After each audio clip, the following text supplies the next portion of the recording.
ರಾಜ್ಯದ ರಾಜಕೀಯದಲ್ಲಿ ಸದ್ಯಕ್ಕೆ ಬದಲಾವಣೆ ಕಷ್ಟ ಅಂತ ಹೇಳಿ ಬೀದರ್ನಲ್ಲಿ ಕೋಡಿಮಠದ ಡಾಕ್ಟರ್ ಶಿವಾನಂದ ಶಿವಯೋಗಿ ರಾಜೇಂದ್ರ ಸ್ವಾಮೀಜಿಗಳು ಸ್ಫೋಟಕ ಭವಿಷ್ಯವನ್ನ ನುಡಿದಿದ್ದಾರೆ. ಸಿಎಂ ಬದಲಾವಣೆ ಕುರಿತು ನಗರದಲ್ಲಿ ಸುದ್ದಿಗಾರರೊಂದಿಗೆ ಮಾತನಾಡಿದಂತಹ ಅವರು, ರಾಜ್ಯದ ಭಂಡಾರ ಬಜೆಟ್ ಮಂಡನೆಯವರೆಗೂ ಕೂಡ ಸಿಎಂ ಬದಲಾವಣೆ ಇಲ್ಲ, ಸಿದ್ದರಾಮಯ್ಯ ಅವರೇ ಈ ಬಾರಿ ಬಜೆಟ್ ಅನ್ನ ಮಂಡಿಸ್ತಾರೆ ಅಂತ ಹೇಳಿದ್ರು.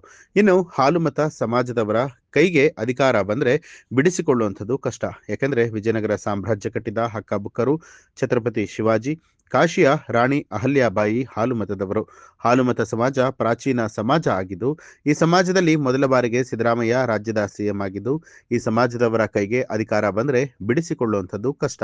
ಅವರಾಗೆ ಬಿಟ್ಟುಕೊಟ್ರೆ ಬೇರೆಯವರು ಸಿಎಂ ಆಗಬಹುದು ಅಂತ ಹೇಳಿ ಕೋಡಿ ಶ್ರೀಗಳು ಹೇಳಿದ್ದಾರೆ. ರಾಜ್ಯದ ರಾಜಕೀಯದಲ್ಲಿ ಸದ್ಯಕ್ಕೆ ಬದಲಾವಣೆ ಕಷ್ಟ, ಬದಲಾವಣೆ ಆಗಲ್ಲ.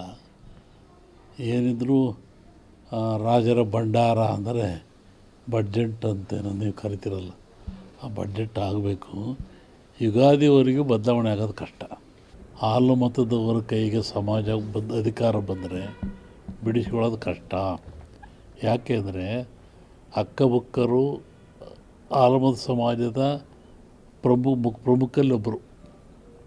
ವಿಜಯನ ಸಾಮ್ರಾಜ್ಯವನ್ನು ಕಟ್ಟಿದರು ಅವರು ಹಕ್ಕಬುಕ್ಕರು. ಆನಂತರ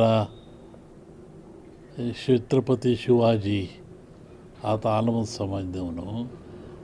ಆಮೇಲೆ ಕಾಶಿ ವಿಶ್ವನಾಥ ದೇವರಲ್ಲಿರ್ತಕ್ಕಂಥ ರಾಣಿ ಹಾಲುಮತ ಸಮಾಜದವಳು, ಅಹಲ್ಯಾಬಾಯಿ. ಹಾಗಾಗಿ ಆ ಒಂದು ಸಮಾಜ ಪ್ರಾಚೀನವಾದ ಸಮಾಜ, ಅದು ಒಂಥರ ದೈವಗೊಳ್ಳತಕ್ಕಂಥ ಸಮಾಜ. ಆ ಸಮಾಜದಲ್ಲಿ ಮೊಟ್ಟ ಮೊದಲನೆಯ ಮುಖ್ಯಮಂತ್ರಿ ಸಿದ್ದರಾಮಯ್ಯ ಸಮಾಜ ಪರವಾಗಿ. ಹಾಗಾಗಿ ಆ ಸಮಾಜ ಅಧಿಕಾರ ಸಿಕ್ಕಿದರೆ ಇಳಿಸೋದು ಕಷ್ಟ. ಅವರಾಗೆ ಬಿಟ್ಟುಕೊಟ್ರೆ ಆಗ್ಬೋದು, ಅವರು ಬಿಟ್ಟು ಕೊಡಲ್ಲ, ಇಳಿಯೋದು ಇಲ್ಲ. ನಮಗೆ ಭಾಳ ಬೇಕಾದವರೇ ಪರಿಚಯವರೇ. ಅದು ಈ ಪ್ರಸಂಗ ಹೇಳುವಂಥ ಪ್ರಸಂಗ ಇಲ್ಲ. ಅದ್ರ ಬಗ್ಗೆ ಯುಗಾದಿ ಮೇಲೆ ಹೇಳ್ತೀನಿ ಅದನ್ನು. ಅದರ ಅಪಾಯ ಇದೆ, ರಾಷ್ಟ್ರಕ್ಕೆ ಅಪಾಯ ಇದೆ. ಎಲ್ಲ ರೀತಿ ಸಾವು ನೋವು ಆಗ್ತಕ್ಕ ಲಕ್ಷಣ ಇದೆ. ಒಂದಿಬ್ಬರು ಮಹಾ ವ್ಯಕ್ತಿಗಳು ಸಾಯೋ ಲಕ್ಷಣ ಇದೆ. ನ್ಯೂಸ್ ಅಲರ್ಟ್, ನಿಮ್ಮಿಂದ ನಿಮಗಾಗಿ.